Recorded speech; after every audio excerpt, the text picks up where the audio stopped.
How to remove archived chats from the top of WhatsApp. Hi everyone, this is Kate and welcome back to another video. And on this video we will see how we can remove archived chats from top of WhatsApp.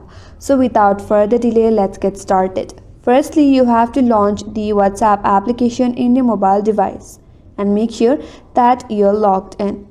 Once here, if you see at the very top, there you will find all your archived chats right here. So in order to remove these archived chats from the top here, tap on three dots icon at the top right. Then tap on settings. Under settings, scroll down, then tap on chats.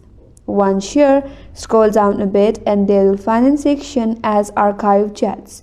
So there is one option that says keep chats archived. Archived chats will remain archived when you received a new message. So toggle this off.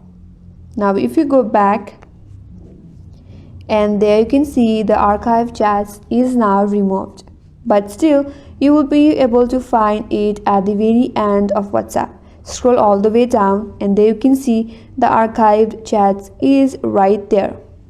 And that's all for today's video. Hope this video was helpful, and if you are new to our channel, consider subscribing. Thanks for watching and stay tuned for more videos.